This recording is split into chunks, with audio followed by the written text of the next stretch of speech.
This happened back in December, about a week before Christmas. I'm a 32-year-old guy and a 9-year veteran of the Navy, currently using my GI Bill to go to college in Idaho. I'm so busy with school and work, so I don't really have time to go out and socialize very often, so I have to rely on a lot of the apps to go on dates. I matched with this really cute girl right around my age. We had a good conversation, and then we had scheduled a date. I was at a bar/restaurant not too far for either of us to drive, so it was really perfect. She was very pretty in person, and we got along great. During our conversation, I found out that she worked in a non-cop role at the police station, like a receptionist essentially. I also learned she had a roommate, whom she said was out of town for the holidays. She added that she hated being alone because she had a crazy ex-boyfriend who stalked her. I was a little uneasy at that, and I told her as much, and she said that he's harmless, so I kinda let it go. We had a few more drinks and were there about another hour, and at her suggestion, she said we should go back to her place. And I mean, I wasn't going to argue it. She was hot after all. She then insisted on driving. I told her I was fine, and she said no, that I had been drinking and she saw way too many DUIs at her job. I got what she was saying, but I only had 2 gin and tonics, and I was fine. But again, she insisted. I thought it was weird, but I didn't really care. We went to her house and she walked up and just opened the door. She didn't unlock it. It was already open, which I found very odd because she said that she had a stalker and that her roommate was gone. She started feeding her cat, and as she was doing that, I saw a bowl of cereal on the kitchen counter. I touched it and it was still cold, like it hadn't even been sitting there for a while. The cereal wasn't soggy either. I could clearly see that it was Frosted Flakes. The cereal hadn't even been sitting there long enough for the milk to take the frosting off, so I knew that it wasn't old. I asked her who it was and she had hesitated. She said that she had ate it as a snack before heading to the bar. It just didn't make any sense. And before I could say anything, she just kissed me and put her arms around me very seductively, and then said for me to take her to her room. Again, she was pretty hot, and I quit caring all about the cereal. Well, we had started fooling around, and I went to close the curtains, and she told me to leave them open. A few minutes later, maybe 5, we were in bed, and my back was to the window, and she let out a huge gasp. A scared gasp. Her eyes were at the window, and I turned around and I saw someone in a hoodie and they took off. I heard the steps running on her back deck. I immediately jumped up and ran out to make sure that her doors were locked. And of course, the front door wasn't. I ran to it and locked it, and right when I did, the door started banging. I went to open it because I was going to mess the dude up, or at least try to, and she told me to just go back to bed with her. I screamed at her and I asked if she was insane, and she told me that he does this and that he usually goes away. I asked her, "You know for sure this is your ex?" And she said, "Yeah, don't worry about it." At this point, he had started banging on the side of her house on the other end, and she didn't even seem at all scared and just kept trying to get me to go back to her bed. I didn't want to call the cops because for all I know, this dude is a cop, or she'd know the cops that showed up and would take her side. I also couldn't just leave because my car was at the bar and I was terrified. I had an adrenaline rush that was so intense it gave me that metallic taste in my mouth and it made my stomach hurt. I felt stuck and slim on options. All I knew was that I didn't trust her at all. At this point, I started calling her out for the door not being locked, the cereal, and I openly called her a liar. She couldn't come up with any logical answers, and I had no idea what I was into. She just kept telling me to calm down, and again said to just go back to bed with her. The banging was pulsating. Her ex would bang on one part of the house, it would stop, and then it would be at a different part of the house. I shouldn't have done this, but my fight or flight was pretty much kicked in, and I told her, "If this is a robbery or some kind of setup, I promise I'll kill you both." Now, I'm not a hard ass or anything, but my fear had told me to let her know that no matter what it was, they'd have a fight on their hands. I ordered an Uber off my phone when she wasn't looking, and I didn't tell her.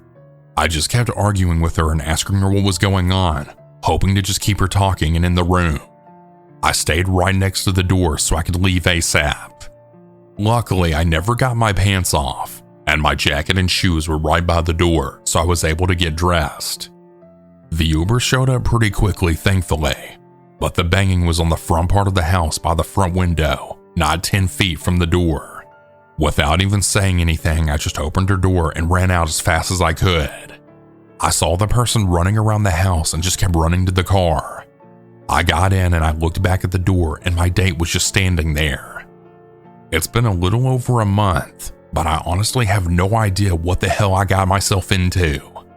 I really don't believe the story of just a girl with a crazy ex based off of the factors I've told you. It feels like either a robbery or some kind of weird fetish cuck type thing. Or even worse, a trap to murder someone. I don't know. Definitely something I'm very mad at myself for. I mean, I'm a 9-year Navy vet and I allowed myself to get into a crazy situation like that. I reported her account in the Uber ride back to the bar, and I told the bartenders as well, just in case they ever saw her in there again.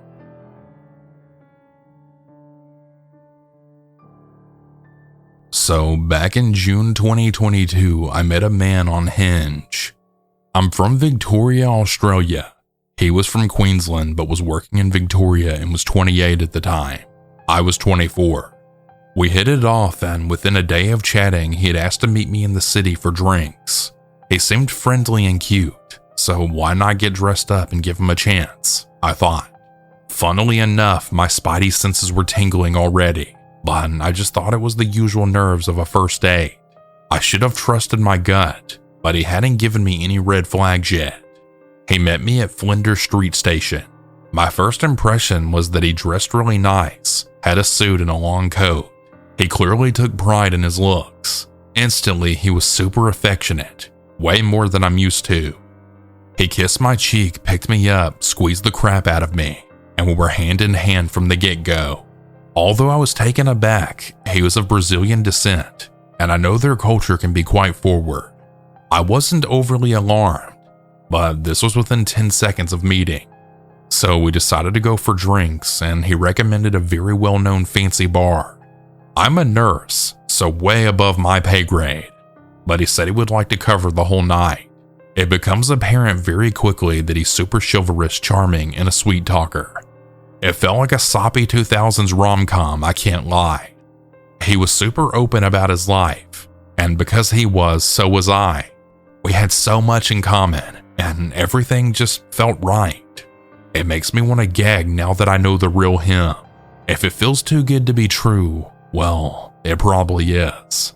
Basically, the life story that he threw up all over me was that he was born in Brazil. His parents had a family business and were well off but lost it somehow. I think he said his dad died. Rest in peace, Dad. His mom couldn't afford to care for him and his 4 sisters alone, so she gave him up for adoption and he moved to Portugal.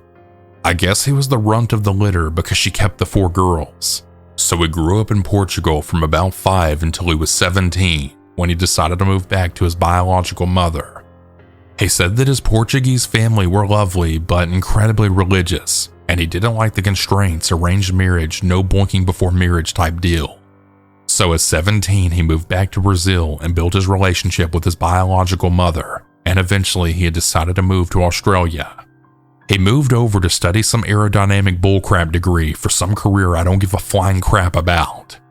Fast forward 11 years to 2022, and now he works in Queensland as some manager for shipping companies and flies to and from Melbourne for work every few weeks. Now that you're up to speed with that crock of crap, let's get back to the date. I had a traumatic upbringing, neglect, poverty, raised by my grandparents, and so on. So hearing all that really touched me. The man had me in the palm of his slimy hands.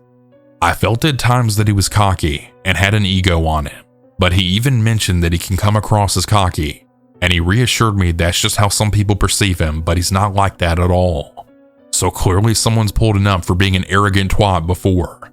The date is progressing, and he was really ticking so many boxes. We spoke about how I loved to dance and always wanted to learn salsa, so he suggested a studio that does weekend night classes, but it had sold out. So he asked if I'd go back to his place just to hang out. Yeah, I don't know what this man put in my drink, but my common sense was just gone. I told him that I needed to go home before midnight, and I was only coming over to talk. Anyway, we get to his apartment, and like the scene from Crazy Stupid Love, he actually lights candles. He also puts on salsa music, pours a heavy glass of red for us, and he asked if he can teach me how to salsa in his tiny living room. Like, was I really Kate Hudson in How to Lose a Guy in 10 Days? I obliged because my fanny flutters are in full control of my functioning at this point. We end up making out and, well, things get hot and heavy, but I stuck to my guns and I didn't let him pass my chastity belt. Don't get me wrong, I've had one-night stands before, but I had turned a new leaf, and my rule was now 3 dates minimum. Long story short, but not very short at all, we ended up falling asleep together and I was fully clothed. How about that? We woke up the next morning and he took me out for breakfast before ordering me an Uber home. Keep in mind, that was the one and only time that I physically met him, and it was PG rated. A few days later, things were getting weird. He started making grandiose gestures and love bombing. Without even asking, he bought me lingerie. He didn't know my size and had never seen me in lingerie. He bought me jewelry for my birthday just 1 week after we met, and then the grand prize, an all-inclusive holiday to Queensland. I said yes because YOLO, right? Like literally I might die, but at least my tombstone would say I was living my best life. He told me on the trip we'd go to a private restaurant that his friend owns, a helicopter ride, as well as a cruise on a yacht, amongst a bunch of other completely insane things. He paid for the flights and he told me not to bring lingerie because he had that covered. My red flag alarms were totally going off at this point. Like, is he a sugar daddy or am I about to be trafficked in the lingerie and jewelry that he just bought me? Think about it. Dude works for a shipping company. Perfect way to ship me off to the market. So at this point, my stomach is turning and I'm getting sus, which means suspicious for those who don't know. I realized that I hadn't really done much digging on him, and if I was going interstate with the schmoozy wet sock, I needed to know everything. I spent hours with my housemate investigating. His Facebook was on total lockdown, and his Instagram had no signs of family. He barely had any tagged photos with people, and the photos he did have were from years ago in Brazil. All of the photos he did have were just solo and him traveling. So I had started questioning everything. Was his name even what he said it was? It doesn't sound very Brazilian or Portuguese. Sounds more like Donald Duck or Chuck E. Cheese to me.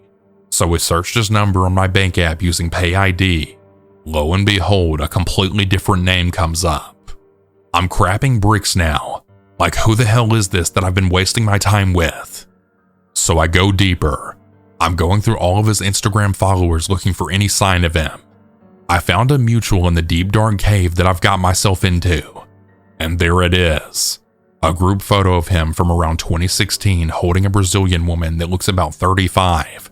And the comments mention, "Love you both. Can't wait to see you again." I couldn't confirm if they were married, but that's where my money was. I dig more and more to find out who she is. I can't really find anything, but I had a lead on what her name might be. So I head to Google and search both his name and hers. After sifting through countless pages I can't read because they're in Spanish and also poorly translated, well, I found a settlement document. It was a civil dispute about a debt, but both of their full names were there. To my delight, his full name in the case was what was claimed, but one truth doesn't fix a truck of lies. So now I'm thinking that I've gone mad and overthinking. Maybe he's just divorced and doesn't post a lot. Whilst doing our investigations, I had asked him to send his passport so my friends had his details when I went to Queensland just to be safe. He sent me his passport after hours of waiting, and he had blacked out info and covered his face.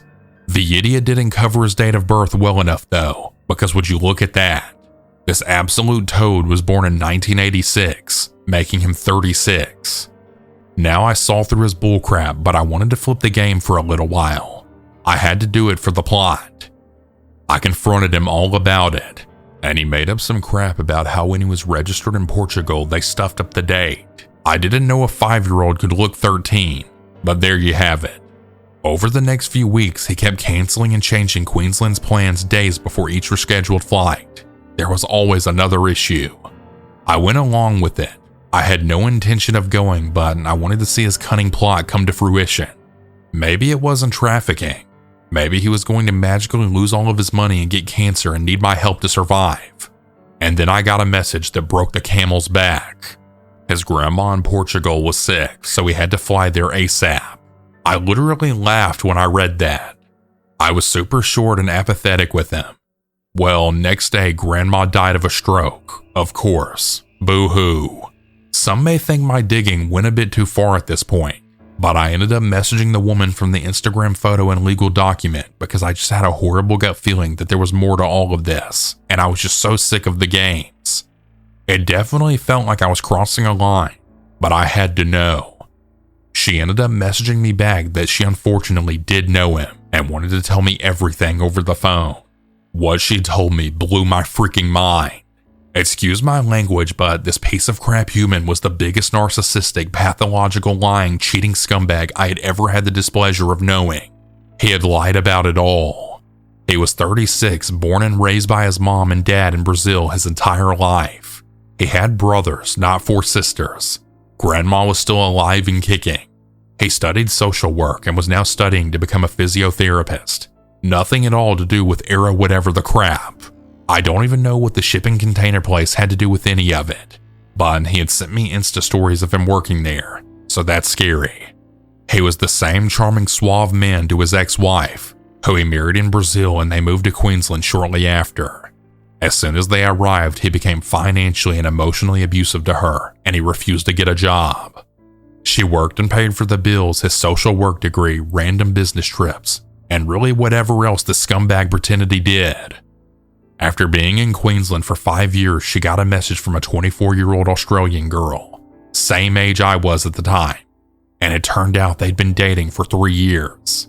They'd met at university and he'd been using her to do all his university work. She was told the same life story as me, but the poor thing never even once questioned it. She believed the crap about his age too. She realized through a mutual university friend that saw a photo of him and said that she thought he was married, and thank God for that friend. So he and his wife get divorced and the 24-year-old kicks him to the curb, but only a year later another girl reaches out to his now ex-wife. Same story. 24-year-old Australian girl told the same bullcrap life story and believed it. They'd been together for 4 years and he was using her to pay for his lifestyle and clothes. Well, 2 years go by, his ex-wife just hoped that he had finally come to his senses, but afraid not. I was the third girl in question to reach out to her. My guess is he still got a few girls on the go at a time.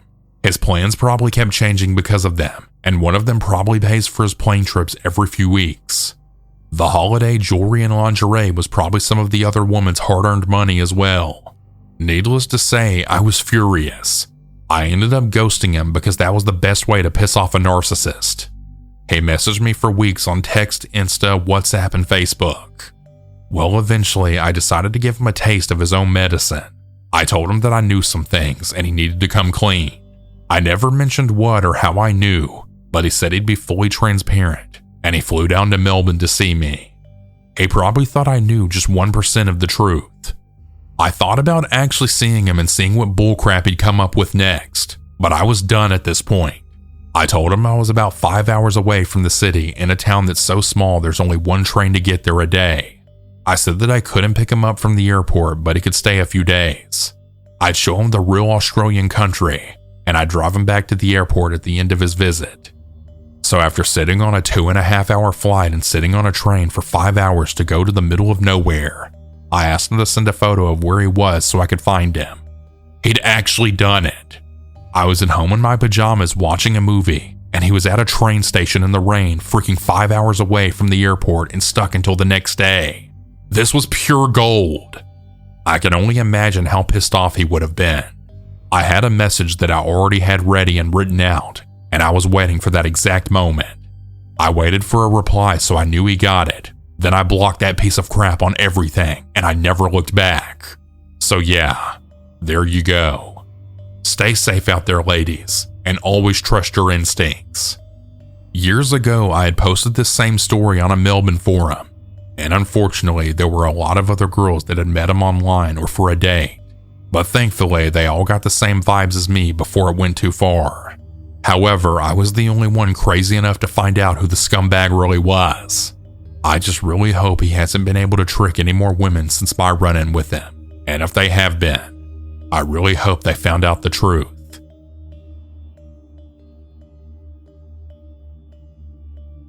I went on a Tinder date some time ago while I was adjusting to a new city that I had moved to. I didn't really know anybody there, so I used some online dating apps to see the dating scene around town. I landed one from a girl that seemed just like an artsy hippie type of girl. We had a few exchanges through the Tinder app and then decided to meet up for a drink. I picked her up at her house and she had greeted me at the door and gave me a hug. She said the name of a local bar that she wanted to go to for us to chat and also get to know each other. I told her I would drive and proceeded to my car. The first red flag I noticed was when I had walked to my car and opened the door, she had just followed me to the driver's side and was just standing behind me staring. I looked at her blankly for about 15 seconds and I asked her if she was going to get in. She just said, "Sure, I'd love to," and then went the long way to the passenger side around the back of the car. Since I had just met this girl, I figured that she had just maybe smoked some weed or something, as I had kind of got the vibe she was a bit of a stoner. As I was driving to the bar, she then talked in a very low voice, almost as if she was trying to whisper. I'm not hard of hearing or anything, but I had to ask her to repeat herself several times just so I could make out the full sentences of what she was saying. When we got to the bar, I made sure that we got a seat closer to the back away from most of the people, just so I could have a little quiet in order to hear her. The conversations honestly carried on as normal from this point, and it was actually a fun time for the time being. We talked about different things that we were interested in, and she did bring up that she did recreationally use weed and a few other tripping substances, like shrooms and such. I'm not much of a fan of these, but it at least made me relax in the back of my mind to think that maybe she was just high off marijuana, and that rationally explains some of the out there behavior. Granted, I had a few drinks at this point myself, so I was honestly not thinking very straight. I asked her if she wanted to go back to my place after the drinks, and she agreed. When we got to my place, we had a few more drinks. Then she had started talking about her jewelry. This is where it gets weird. She told me that her jewelry was her big secret, and it defined her. When I asked her why it was so important, she said, "I'm actually Anastasia, and I was never killed in Russia. My jewelry is my link to my past." It was hard for me to take that seriously at this point with how much I drank, so I kind of challenged that statement using the little bit that I knew about history. At this point, she freaked out and started yelling at the top of her lungs about how I don't respect ancestors and history. Then she got quiet and tiptoed right up to me and then grabbed me by the neck. She then brought my face eye to eye with hers while still holding on to my neck. She then says at this point, "I'm a shaman, and I will curse you. My ancestors have destroyed many people, and you do not respect that. You are from oppressive ancestors, and they will be punished." She then put her hand in a whiskey glass and made a cross on my face and then kissed my forehead. At this point, I had started to sober up a little. I talked her into calming down, telling her I was only joking. She then slowly started getting back to normal. Then she had started talking about her cat fetish. She told me that she has a list of people who she tames to act as cats. I'm not judging people on their fetishes, so I listen in. She then tells me all the things she does to them and starts acting like a cat in my living room. If she hadn't yelled at me earlier on, I might have almost been turned on by it. My red flags in my head were tingling like crazy at this point, so I just listened and tried not to set her off.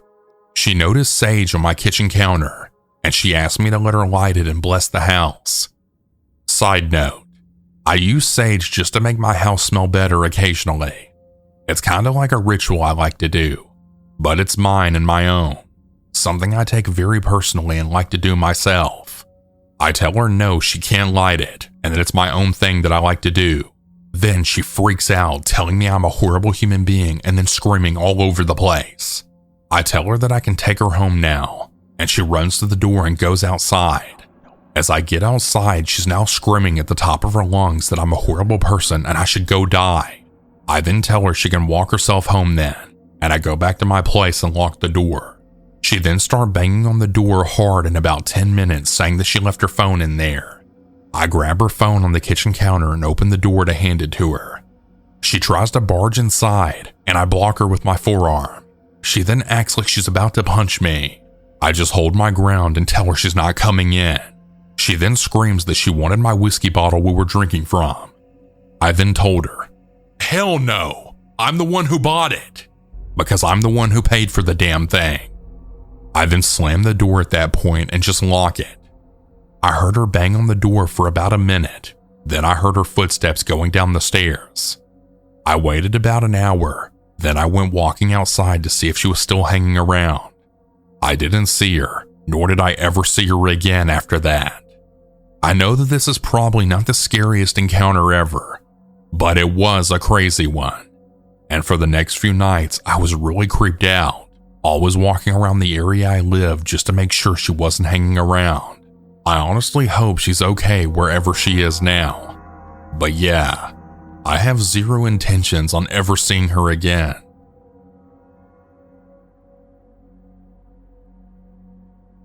I was sent to Korea from my university a few years ago. They told me for my major I had to go somewhere in Asia, and my friend had really talked up Korea for me. I knew nothing about it, but decided what the hell, and then I embarked on a semester-long trip. I had only had one serious boyfriend in my life, who I had broken up with a few months prior. I also don't really enjoy one-night stands, and I wasn't digging the dudes in the clubs in Seoul. But I did still want to have some sort of romantic experience, I suppose. So my friend recommended that I use this dating app to meet English-speaking Koreans. That way I could meet someone and experience the actual dating culture. I thought, I'm young, so why not? I was just so eager to have new experiences. Maybe it sounds dumb to try dating in a foreign country, but it worked out for me eventually. Just not the first date. I met him on a dating app after being in Seoul for about 3 weeks. Let's call him Tim. I still didn't know the culture or city very well and was a bit naive about everything. He eagerly wanted me to meet for a date after talking to me, and he seemed nice. I really should have asked more questions, and I should have noticed that he wasn't giving me many details about himself. Tim was a guy a bit older than me, but claimed he was a college student. I assumed that he had done his military time and had returned to school. All men in Korea have to do military time, by the way. We talked for a bit and decided to meet for a tea date near the school that I went to. He wanted to come to my dorm originally to pick me up, but I live in an all-women's dorm, and I didn't want him to know exactly where I lived since we were still strangers. So instead, I insisted that we meet at the main town center near the subway. He really didn't like this idea, which looking back was a red flag, but eventually I insisted. The night of the date, I had waited an hour for this guy. He was very late. Tim weirdly claimed that he just wanted to make me wait. I thought he was kidding and I messaged him with a laughing emoji, assuming he was just lost. When he finally arrived, he was much smaller than I thought, but a man's height has never really been something I care about that much. He was also quite thin. Maybe I let my guard down because I didn't really see him as physically threatening to me, which was a mistake in the end. Right off the bat, he was way too touchy with me and breathed really creepy and heavy. I was so off-put with his demeanor. I'm usually very tolerant with different personality types, but this was very odd to me. I'd been told that Korean men would be polite and not so touchy on the first date. He was also dressed oddly like in business attire for a date, but I thought that maybe it's just a Korean thing. Again, I was dumb and I knew jack crap about the culture. Then the first thing he said to me was, "You're not as white as I thought you were." I thought this was a translation error, but his English was near perfect. So I asked for clarification, and he said what he meant. "Well, I thought you would be more white. Your skin is darker than I thought, and your eyes aren't as green. Are you really pure European? Now I was officially weirded out. First of all, I'm pretty much as white as you can get. I'm Irish and Scandinavian, so white as hell basically. So the fact that he thought that I could have possibly been any whiter was funny. And why did he care in the first place anyway? Why does my skin color matter to this guy? And why is he bringing it up? He said about 3 times on the date how he wished I had greener eyes, and every time I would just reply back, well, maybe my online photos make me look brighter, and brushed it off as him just being nervous and trying to start a conversation. Isn't it really funny the dumb excuses you make for people when you're panicked? When we arrived at the tea place, I had tried to order a basic raspberry tea, and he stopped me and he told me I had to have this special tea instead. I thought it was weird that he wanted to choose my tea for me, but in my head I just brushed it off once again. He really insisted that I drink only this type of tea, and I just agreed. These small details become weirder later. After the tea, he had asked if we could look around my school. It was dark, but the school was very well lit, so I agreed. The whole time we walked around, he would randomly stop and grab me for long hugs. At first, I let it happen, but then I stopped him, but he just kept trying. He kept grabbing me and breathing really hard into my neck. It was so awkward. He also wouldn't tell me any personal details about himself. I asked so many questions, desperately trying to distract from all the awkward grabbing and to try and get to know him, but he would never tell me anything. He actually even said at one point, "I'm a mysterious man," like a movie line or something. He also said something like, "You look so much like my favorite movie character," and I asked who, but he said that I would have to figure it out on my own. Finally, he said, "I want to go to a dark area," and in my head I screamed, "Hell no."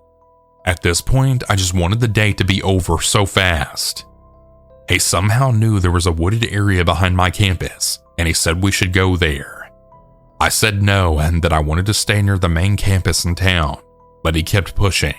Finally, he actually grabbed my arm and started dragging me there. He said, "I can't let anyone see," and I started to panic. I finally ripped my arm away and just demanded we leave and go back to the main road immediately. Looking back, I don't know why I didn't ask for help or get angry. Maybe I was scared, but I just began to book it back to the main road and he followed. We ended up in front of a hospital near the center of town, and I told him it was time for him to go. I made some excuse and he was pleading with me to stay. I told him we could meet the next day and I would message him. Of course, I lied. I just wanted to get away from him at this point. I was pretending it was all okay just so he would leave. Suddenly, I think he's leaning in to kiss me, and I immediately think, "Oh God, no," but it was so much worse. Instead, I actually feel pain in my face. It takes me a second to realize that he was biting my face. It was like a dog. I had never felt this sensation before. He leaned his head sideways and he bit me on my nose and cheek as hard as he could. I screamed and pushed him away from me. His face looked so freaky, and I barely had any time to react in words. Instead, I ran up the sidewalk until I saw a convenience store on the right. I ran to the back of the store and just bent down to start crying. The man who owned the store had started to yell at me, but I couldn't explain my situation. I just begged him in English to let me stay. I ended up having to buy a popsicle to stick around. God, I really wished I had learned some Korean by then. I guess Tim didn't follow me. I appeared outside the store and I didn't see him. I texted a friend and waited for them to get me to take me back to my dorm. On the way back, I had messaged Tim and I basically told him to stay the hell away from me. I told him he was a creep, that he shouldn't be biting women, and something along the lines of calling the police. Then I blocked him. I was actually so scared to walk around my school area after that. I was afraid that he would find me somehow. I'm so thankful that I never let him pick me up at my dorm. I called my mom to tell her what happened when suddenly she said, "Wait, what did he ask you?" She then put some details together, and she realized that all of these weird things had to do with the 50 Shades of Grey books. At first, I thought she was just being silly and overthinking a bad date. I thought she was joking. But oh God, was she right. She had recently seen the movie or read the book of something and knew all of the details. The eye color and the way he dressed, the tea he made me drink, and the random lines he said. It all matches the books and movies. It was all for his dirty little fantasy. My mom thinks that he picked me because I looked like the girl in the movie. It explains why he was so fixated on my appearance and his whole thing with fighting and trying to dominate me. Even if it wasn't his intention, I later learned that there really are some creeps who seek out foreign girls to dominate and have sex with like a prize. They call it riding the white horse or something along those lines. On a happier note, this bad experience didn't stop me. I eventually met someone else in Korea and we ended up falling in love. We even did the whole long distance thing, and I'm now living in Korea studying and working. We're hoping to get married soon. So I guess I didn't let bad creepy guys stop my life. Hey everyone, that's about it for today's stories. If you have your own story that you would like to send, you can send it in at southerncannibal.com or you can email it at southerncannibalstories@gmail.com. I look forward to telling your story. Have a good night or good day everyone. And remember to always stay